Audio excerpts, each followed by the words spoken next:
26절의 말씀을 한번 읽어드리겠습니다. 하나님께서 보시기에 좋은 사람에게는 지혜와 지식과 행복을 주시지만 죄인에게는 수고를 주신다. 그리고 하나님을 기쁘시게 하는 사람에게 죄인이 쌓은 부를 주도록 하신다는 말씀이 있습니다. 이 말씀은 크게 세 부분으로 나눌 수가 있는데, 첫째로는 하나님 보시기에 좋은 사람에게 지혜와 지식과 행복을 주신다는 거죠. 이 땅에 있는 모든 사람들이 기본적으로 추구하는 지혜, 지식, 행복이라고 할 수 있습니다.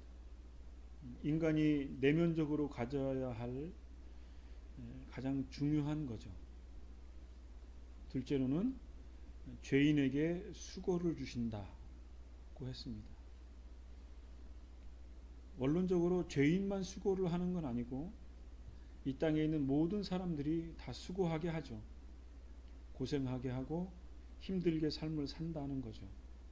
그런데 죄인에게는 그것이 고통이 된다, 헛수고가 된다, 인생에 허무함만이 남는다, 아마 이런 의미로 이해할 수 있을 것입니다. 근데 세 번째가 상당히 우리에게 의미 있고 한편으로는 재미있는 표현입니다.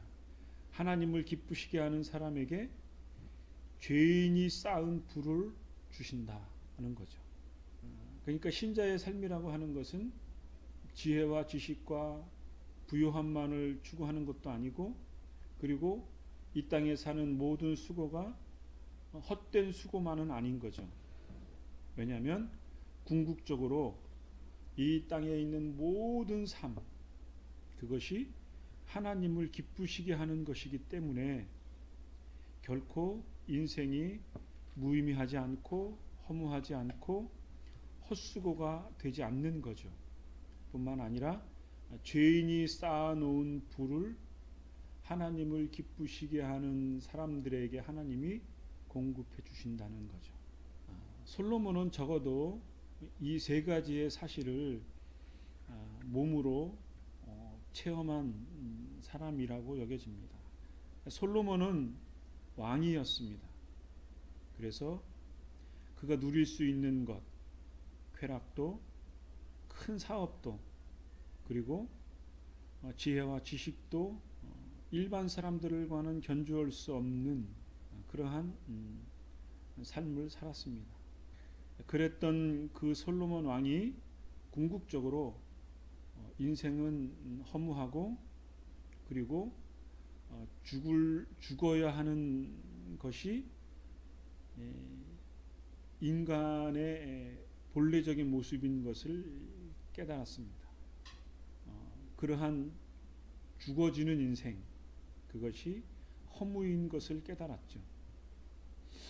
그래서 2장 10절 11절에 이렇게 말하고 있습니다. 나의 모든 수고로 말미암아 얻은 분복이로다. 그 후에 본즉 내 손으로 한 모든 일과 수고한 모든 수고가 다 헛되어 바람을 잡으려는 것이다. 그래서 해 아래서 무익한 것이다.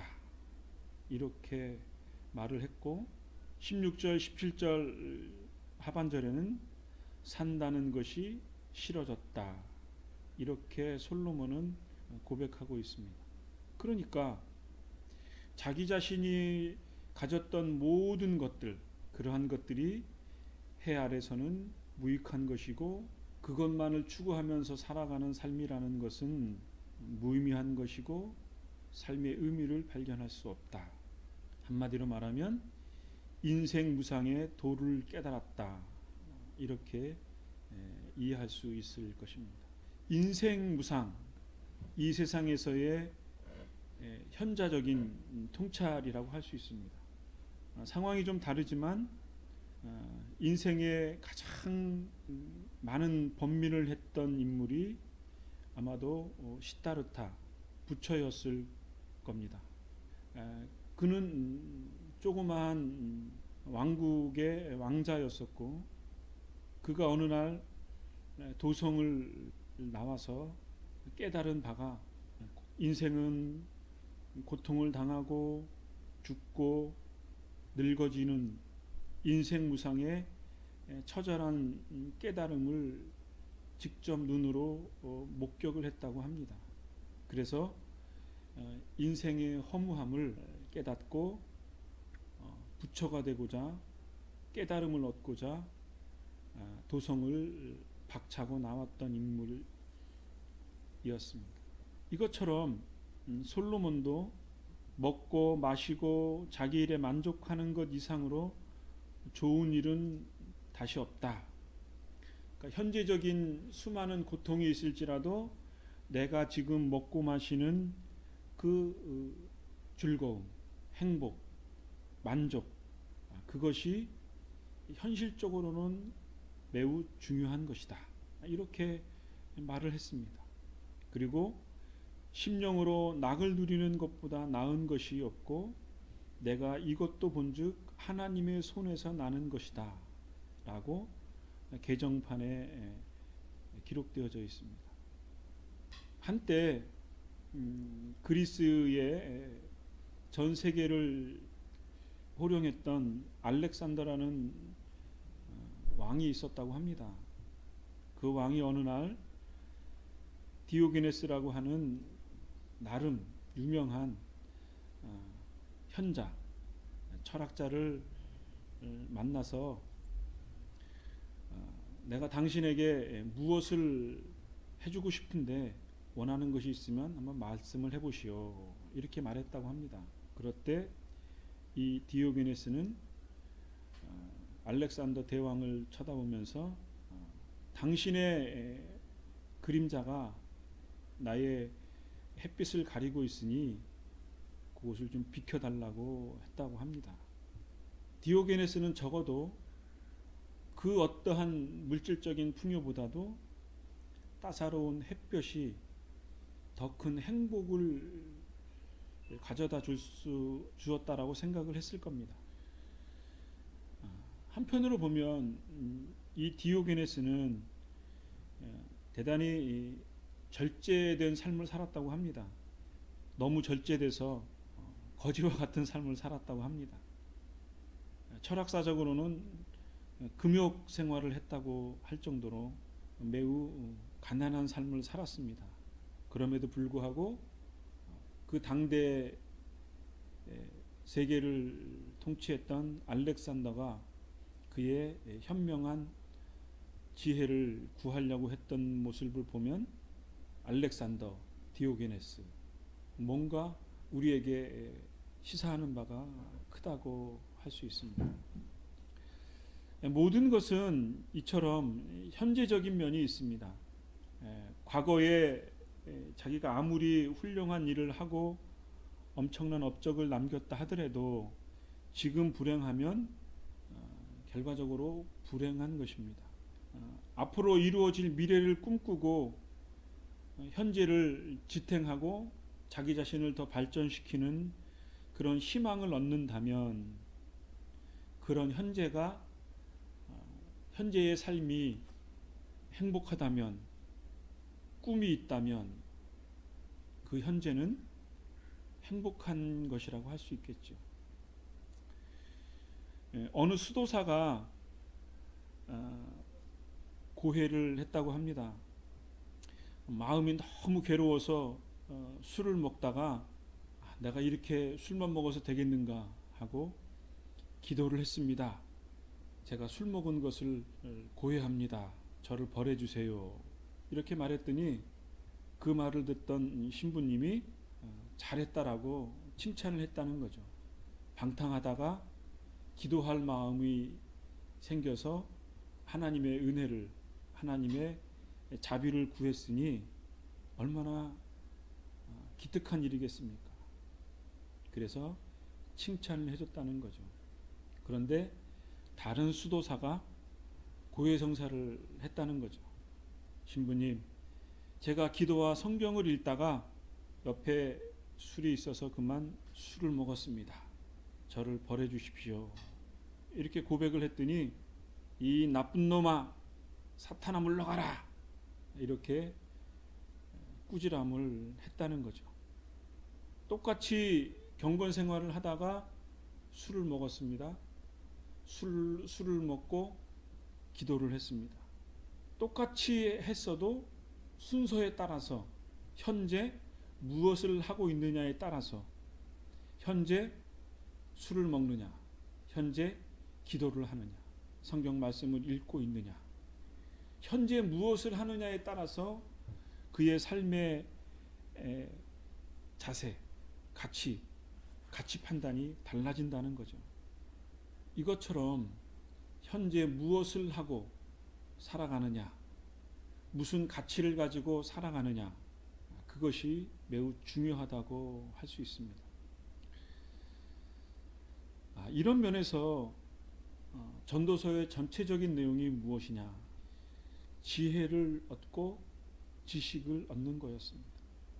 그러니까 지혜라고 하는 것은 지식을 얻은 것을 아주 현명하게 지혜롭게 살아가는 삶의 처세인 거죠.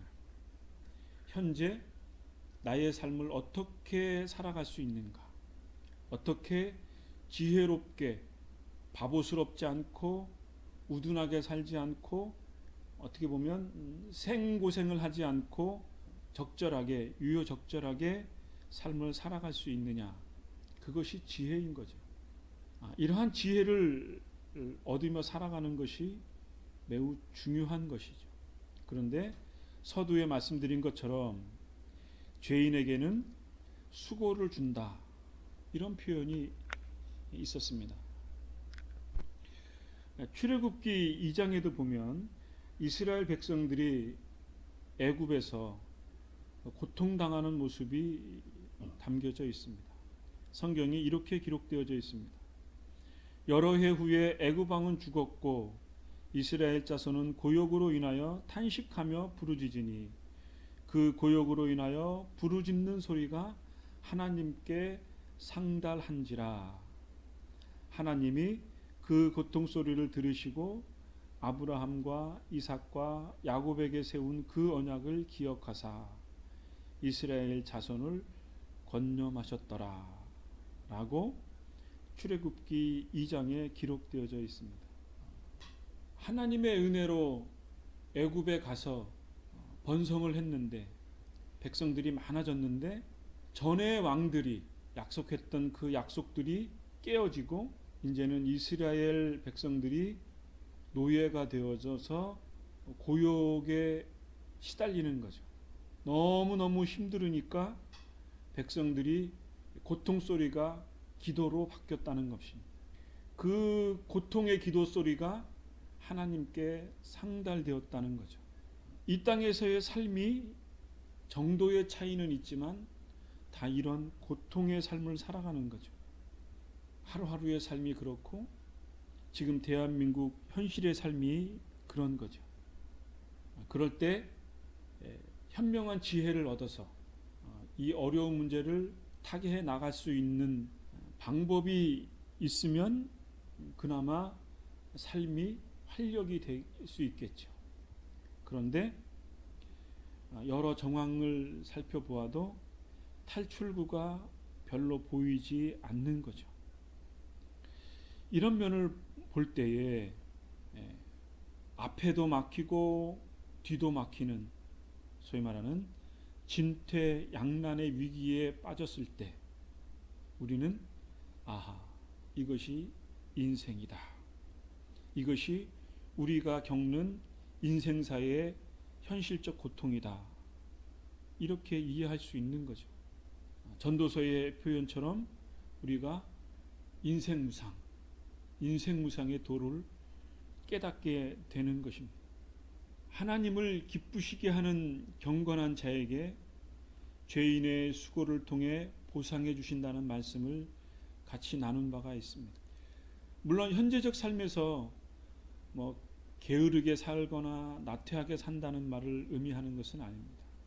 근데 우리가 헤쳐나갈 수 없는 어려운 현실적인 고통이 있는 그러한 삶 속에서 그러한 삶일지라도 고통이 우리의 삶 속에 지속되어지는 삶일지라도 하나님이 우리에게 요구하시는 것은 하나님의 지혜를 힘입고 현재의 삶에 하나님이 공급해 주신 은혜로 자족하는 삶, 하루에 음식을 먹을 수 있는 그 즐거움에 자족하는 삶도 현재적인 삶을 살아가는 지혜인 거죠. 우리에게 닥쳐지지 않는 미래에 너무 집착한 나머지 비관적인 삶을 살 필요도 사실은 없는 거죠. 중요한 것은 우리의 현실적인 삶을 살아갈 때 하나님을 기쁘시게 하는 삶의 자세를 가지고 하루하루의 삶을 살아간다면 그것도 이 어려운 현실을 살아가는 현명한 현자적인 삶의 처세일 것이다 라는 생각을 갖습니다. 또 한편으로 돈과 명예를 뒤쫓으면서 살아간다고 해서 모든 사람들이 돈과 명예를 얻는 것도 아니지 않습니까? 인류 역사상 부유한 사람은 여전히 있었고 가난한 사람도 여전히 있었습니다. 정직하게 사는 사람도 여전히 있었고 부정직하고 남의 것들을 끊임없이 착취하면서 살아가는 부류의 사람들이 항상 있었습니다. 그러니까 그 복잡한 세상사를 다 알 수가 없는 거죠. 적어도 솔로몬은 왕의 입장에서 수많은 사람들을 대하면서 그런 모든 인생사를 섭렵했을 줄 압니다. 그렇기 때문에 인생은 허무한 것을 깨달았고 그 가운데에 하나님을 기쁘시게 하는 경건된 삶이 중요하다라고 하는 사실을 깨달았습니다. 오늘 본문 말씀은 아니지만 전도서 2장을 마무리하면서 전도서 5장의 말씀을 나누고 싶습니다. 사람은 평생 근심 중에 식사를 하고 크게 좌절하고 병들고 분노한다.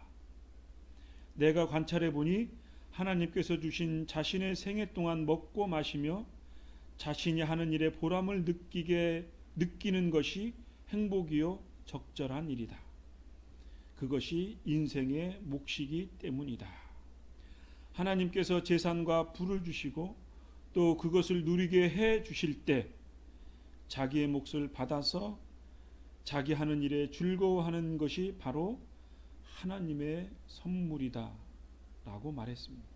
하나님이 나에게 부여해 주시는 분복, 그것이 하나님이 나에게 주신 선물이고 그것을 참되게 누리고 즐거워하고 자족하는 것, 그것이 현명한 삶의 자세이고 이 세상의 허무함을 뛰어넘는 하나님의 은혜를 간구하면서 현재적으로 살아가는 지혜의 삶이라고 여겨집니다. 이 점을 깨달아 내 생의 몫을 하나님의 선물로 받고 그분을 영화롭게 하는 소중한 삶을 살아가는 현명한 현재적 삶의 지혜, 현명한 처세를 누리면서 살아가는 참된 그리스도인이 되어지기를 바랍니다. 기도하겠습니다.